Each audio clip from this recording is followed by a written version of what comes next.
estão guardando leis e mais leis e mais leis, né? Mandamentos sobre mandamentos, o que se torna uma religião. Quer ver eu te dar um exemplo? Por exemplo, você pode ter uma pessoa não convertida que nunca nasceu de novo, que está guardando vários mandamentos. Por quê? Porque o mandamento ele pode ser guardado facilmente por uma carne, não pelo Espírito, né? Por isso que essa obra é do Espírito Santo, porque tem que nascer de novo. Uma pessoa não nascida novamente, ela pode trocar de roupas, ela pode praticar atos, ela pode fazer coisas e até pregar. Já uma pessoa novamente nascida, ela tem o Espírito Santo e ela vai fazer todas essas coisas pelo Espírito Santo. Vou te dar um exemplo. A pessoa guarda o sábado e diz que está guardando a lei. Mentira, porque a lei de Deus são cerca de 613 mandamentos. E se você guardar um mandamento da lei, Gálatas 3 vai dizer que maldito aquele que não permanecer em tudo aquilo que está escrito no livro da lei para fazê-la. Verso 13, né?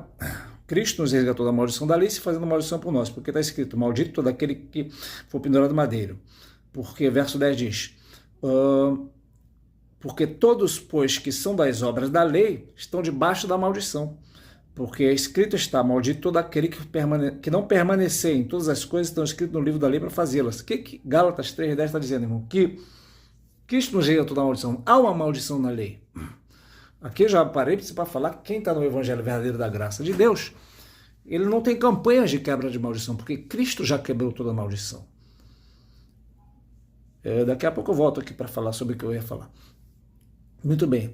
Eu estava vendo esses dias, né, um canal de uma mulher que tem milhares, quase 1 milhão de seguidores. E o vídeo dela tinha milhares e milhares de comentários, de visualizações. E ela falava sobre a quebra das maldições familiares, maldições geracionais, maldições familiares, e etc, etc, etc. E as pessoas, crentes, buscando como quebrar essas maldições. E ela estava dando passo a passo. Não, meu amigo, não existe passo a passo de quebrar a maldição. Cristo já nos resgatou de toda a maldição da lei. Havia maldições da lei? Havia maldições na lei.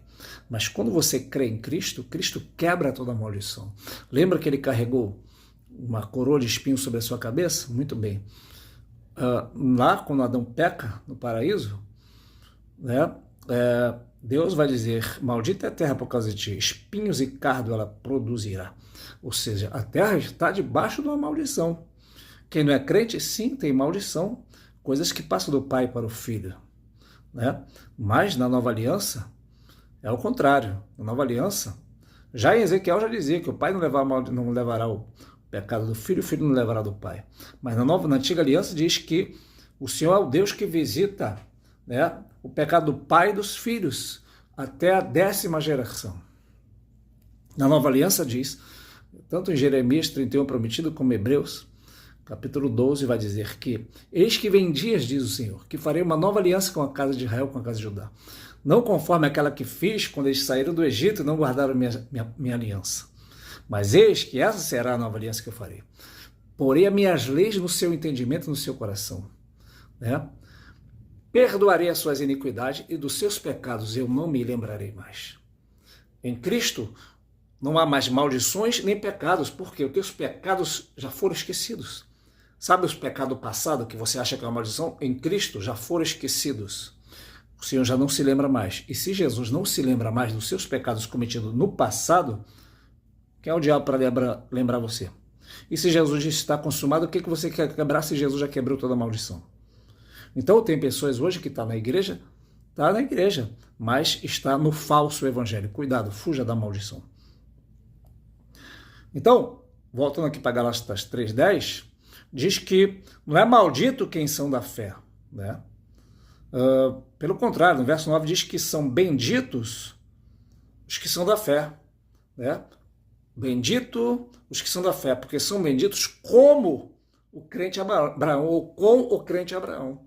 Abraão, sendo crente, ele foi bendito na fé. Por que ele foi bendito na fé? Porque ele creu. Ele creu porque estava na lei? Não, porque não havia lei ainda. Ele foi declarado justo. Como que sua fé lhe foi imputada como justiça? Quando ele creu. Quando Deus falou para ele, olha as estrelas do céu, olha a areia, assim será a tua descendência. E a Bíblia diz que creu ele em Deus. e sua fé lhe foi imputada como justiça. Ou seja, quando ele creu, Deus declarou ele justo. Não foi porque ele fez, não foi porque ele se circuncidou, não, foi porque ele creu. Quando ele creu, Deus declarou ele justo. Quando você crê em Cristo, Deus te declara justo. Nós não somos justos por aquilo que fazemos, e sim porque o Senhor nos declara justo. Justo o quê? Pela fé.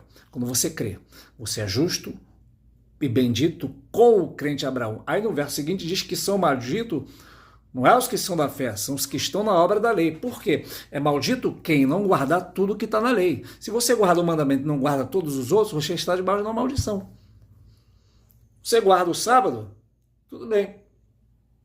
Mas quando você souber que alguém adulterou, você vai ter que apedrejar essa pessoa. Você não vai poder comer camarão, nem carne de porco, vai ter o método certo de cortar o cabelo, você vai ter as franjas corretas conforme andar, né? Você vai ter uma quantidade de passos para dar no sábado, você vai ter uma série de mandamentos que nem você sabe, nem eu sei de cor. Porque senão você vai estar sob maldição. E se você não guardar, se você fizer todos os 612 e tropeçar em um só, né? Tiago diz que você derrubou e descumpriu todos os mandamentos. Por isso é que Jesus, ele não veio destruir a lei, veio cumprir. E foi o único que cumpriu. Então Jesus, ele cumpriu a lei por mim. Como é que se quebra a maldição? Crendo em Cristo, simples assim. Porque a lei, ela não é da fé. Porque para cumprir mandamentos sobre mandamentos, você precisa ter fé. Você pode fazer algo mecanicamente. Até o não convertido, o ímpio, o pecador, pode guardar a lei, né? Lá em Israel está cheio de pessoas que nunca nasceram de novo e no dia de sábado eles guardam o sábado e outros preceitos da lei. Assim como os fariseus e saduceus do tempo de Jesus, eles guardavam muitas coisas da lei, mas não tinham nascido de novo. Por quê? Porque a carne guarda a lei. A lei não é da fé. Por que eu digo a carne guarda a lei? Porque não precisa de fé para guardar a lei. Já para ser justificado pela fé, tem que crer.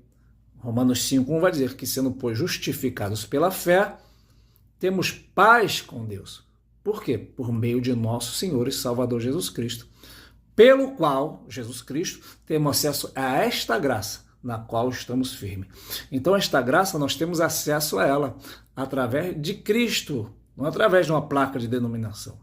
Não é a igreja A nem B quem vai salvar, é a graça de Cristo. Tá? Não é tuas obras que vai salvar. No final das contas, o profeta Isaías vai dizer que toda a nossa justiça é como um trapo da imundícia diante de Jesus, diante de Deus. Por quê? Porque a nossa justiça própria não serve para nos salvar nem nos tornar justos diante de Deus. Porque muita gente, ela chega diante de Deus em oração e fala para Deus: Deus, eu mereço isso, aquilo, porque eu sou uma pessoa boa, eu dou o dízimo de tudo, eu trabalho dia e noite. Não, meu amigo. Ninguém será justificado diante de Deus, porque pela lei vem o conhecimento do pecado. Né? Se você trabalha o mês todo, e se o teu patrão te pagar, ele não está te pagando pela graça, ele está te pagando porque ele te deve. Então ninguém receberá nada diante de Deus, né, se não for pela graça. Se você faz alguma obra, você receberá pela dívida. Ou seja, mas eu trabalho para Jesus dia e noite, eu vou receber. Você pode até receber, porque Deus não fica devendo nada a ninguém, mas não será salvo por causa disso. As nossas obras é a consequência de sermos salvos, e não para alcançarmos justiça diante de Deus. Porque Israel tropeçou, a pedra de tropeço? Porque Israel tentava alcançar a justiça própria, por si próprio. Então chega Jesus e falou: não, é aquele que crê, aquele que não comer minha carne e beber meu sangue, não terá vida em si mesmo. E não puderam suportar esse discurso.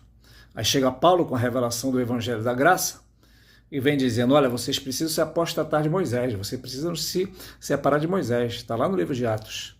E eles quiseram apedrejar Paulo. Então, voltando aqui para o nosso texto inicial, é maldito quem pregar o teu Evangelho. O Evangelho é só um, que é o Evangelho da graça de Cristo. Paulo não recebeu este evangelho de homens, recebeu pela revelação de Deus. Então não é Paulo, é Cristo, é o próprio Cristo ministrando através de Paulo. Então, irmãos, se você for lá para 2 Coríntios capítulo 3, você vai ver que Paulo ele faz uma comparação entre o evangelho da graça, né, que é o Monte Sião, e o evangelho e a palavra da lei, né, que é o Monte Sinai. Você vai ver que ele vai falar que o ministério do Espírito em Cristo Jesus, ele vem com mais glória do que o ministério da morte, gravado em letras em pedra, que é o ministério de Moisés. O ministério da condenação de Moisés foi glorioso, mas muito mais excederá em glória o ministério de Cristo, que é o ministério que traz vida. Por que que ele chama o ministério dos 10 mandamentos e o ministério da antiga aliança de ministério da morte, ministério da condenação? Porque não pôde salvar ninguém.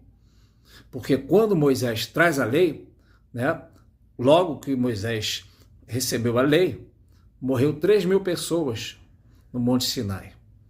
Quando Jesus derramou seu Espírito em Atos capítulo 2, foi salvo 3.000 pessoas. Qual a diferença nisso? A diferença é a seguinte, Paulo vai falar isso em Romanos 7, ele vai dizer, por um momento, por um tempo vivi sem lei, mas aí o pecado, com o mandamento, o pecado reviveu, porque o pecado tomando a ocasião pelo mandamento, né, trouxe a morte. Por que Paulo diz isso? Ele diz que por um momento ele vivia sem lei e vivia sem pecado, ou seja, provavelmente na infância. Mas quando ele descobriu aquele mandamento que diz não cobiçarás, ele viu que cobiçava, ele viu que pecava. Então ele falou, sou um pecador. Então o mandamento, em vez de trazer vida, trouxe morte. Aí ele diz, o mandamento veio, o pecado reviveu e eu morri. Ou seja, a lei ela trouxe morte porque aponta o pecado, mas não aponta a cura. Aí vem Jesus morrer pelos nossos pecados e traz a cura, traz o perdão, traz a misericórdia, traz agora a justificação.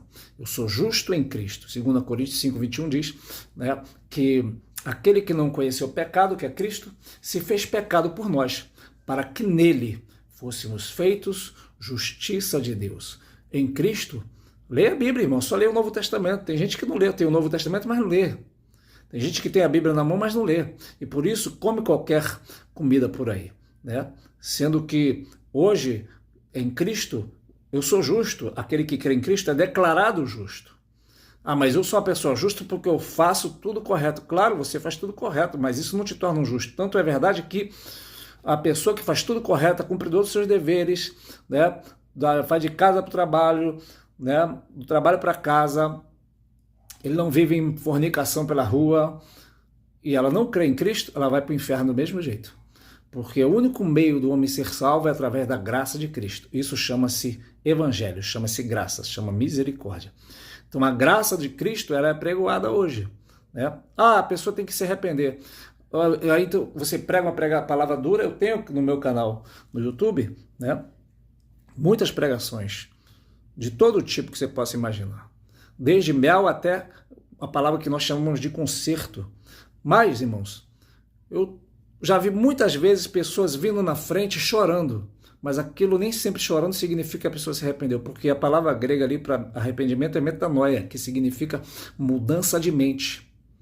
Se você aparentemente nem sequer se levantou na hora da pregação, mas você pensou lá dentro, eu vou mudar. A partir de hoje, minha mente mudou completamente, ou seja, dei uma guinada de vida e eu vivia naquela prática pecaminosa e agora eu larguei. Houve arrependimento. E uma pessoa que, por sua vez, foi lá na frente chorando e alguém disse, oba, viu? Hoje veio salvação, pessoas aceitaram Jesus e pessoas se arrependeram. Não necessariamente. Tá? Não necessariamente. A pessoa pode vir na frente chorando e não mudou de mente. Você pode reparar que tem igrejas grandes que muitas delas, não todas, mas muitas delas, as mesmas pessoas vão na frente sempre, porque aquela pessoa não muda. Então arrependimento significa mudança de mente. A pessoa tem que mudar de mente. Então isso é arrependimento. Isso só é possível pela pregação do evangelho verdadeiro. Se você crer corretamente, você vai mudar de vida. Senão, você está sempre buscando ser justo diante de Deus. O dia que você não dormiu sem orar, você fala, ih, Deus, pequei. Não, você não pecou. Você é justificado pela graça de Cristo. O que te torna um pecador não é aquilo que você faz. O que me torna um pecador não é aquilo que eu faço de errado, nem aquilo que você faz de errado. O que nos torna um pecador, tá, é Adão lá atrás, quando pecou no Éden. No Éden ele pecou e nos tornou pecadores. Por isso é que todos pecaram destituídos estão da glória de Deus. Porque nós somos pecadores em Adão. Você vai na rua e você vê o traficante, vê o ladrão, vê o maconheiro, vê o cachaceiro, vê a prostituta, vê o homossexual, não é aquilo ali que faz eles serem um pecador. Aquilo que eles estão fazendo, eles fazem porque são pecadores. E porque são pecadores, pecam. Né? Porque um pecador, ele peca. O que torna ele pecador não é aquilo. Aquilo ali é o resultado dele ser um pecador. Assim como o que nos faz justo não é aquilo que nós fazemos de bom, entre aspas, mas sim aquilo que Cristo fez na cruz. Quando bradou na cruz, derramando todo o seu sangue. E ao terceiro dia ressuscitando, porque ele morreu para o nosso pecado e ressuscitou para a nossa justificação. É isso que nos torna justo. Justiça em Cristo, pela sua obra na cruz do Calvário. Alguém diz, então eu posso pecar, porque afinal de contas não é isso que me faz pecado. Não, aquele que é nascido de novo, ele não tem prazer no pecado. Romanos 6,14 diz que o pecado não terá domínio sobre vós, porque não está debaixo da lei, mas debaixo da graça. Quem está debaixo da graça do Evangelho verdadeiro de Cristo, ele é a justiça de Deus em Cristo, e o pecado não tem domínio sobre ele. Antes, sem Cristo, né, nós não dominávamos sobre o pecado. Assim nós fazíamos várias práticas e dizíamos, por que eu fiz isso? Eu não queria estar fazendo, mas estou fazendo. Por quê? Porque o pecado tinha domínio, porque a força do pecado é a lei. Paulo disse em 1 Coríntios 15. Mas quando você está debaixo da graça, o pecado não tem mais domínio sobre você. Você pode não pecar, fazer aquela determinada coisa que você queria fazer. E quanto aos seus pecados do passado, Jesus já não se lembra mais. É isso que diz o Novo Testamento, é isso que diz na Nova Aliança. Então, amados irmãos, entre muitas coisas, eu vou encerrar aqui o vídeo para não ficar muito grande, eu vou continuar neste tema, falando um pouco sobre a graça de Deus, que é pouco pregado na nossa igreja, principalmente no nosso meio pentecostal. Né? Assembleia, obra de restauração, igrejas como as que nós congregamos, que são igrejas que creem nos dons do Espírito Santo. Mas, irmãos, para fechar aqui, vou até fechar a Bíblia, né? Paulo diz que há uma dupla maldição para aqueles que não pregam este evangelho verdadeiro. Por isso que talvez tem muitas pessoas doentes no nosso meio, espiritualmente falando. Por quê? Porque estas pessoas se sentem fracas, se sentem inúteis, são pessoas que estão com depressão, pessoas que vivem à base de remédio, porque não foi lhe aplicado o remédio que pode curar, que é Cristo e o seu evangelho verdadeiro da graça. Antes, pelo contrário, elas vêm para a igreja e vem sobre ela um jugo tão pesado que Pedro vai dizer na Assembleia de Jerusalém, né? Nem nós, nem nossos pais podemos suportar. Ninguém pode suportar esse jugo. E o jugo de Cristo é suave. Não estamos falando sobre porta larga, tá? Antes que alguém venha falar que eu estou falando isso. Não estamos falando sobre porta larga. Quando você está em Cristo, irmãos, é Cristo que te garante. É Cristo que é a tua justiça. Você vai entrar no céu por Ele, por causa dEle, por causa da sua obra, por causa do seu sangue. Lá no céu ninguém vai dizer, louvado seja o nome do Senhor, que nos comprou com o seu sangue por causa de mim, porque eu mereço. Não. Lá no céu você vai dizer, louvado seja o nome do Senhor Jesus, porque nos comprou com o seu sangue. E toda a glória e toda a honra pertence a Ele. Logo, Paulo vai, para finalizar, Paulo vai dizer em Romanos, onde está a jactância? Onde está a vanglória? É excluída por causa das obras da lei? Não, por causa da fé. Ou seja, Paulo está dizendo que na nova aliança não sobra espaço para a glória do homem. O homem hoje quer roubar a glória de qualquer jeito. O homem hoje rouba a glória e diz que porque ele fez, ele merece. Não, porque Cristo fez. Então toda a glória pertence a Ele. Não há jactância, não há vanglória nenhuma, porque a glória pertence a Cristo, porque sua obra foi Ele quem fez. Amém, irmãos? Fiquem na paz do Senhor Jesus. E viva o evangelho verdadeiro de Cristo, que é a graça do Filho de Deus.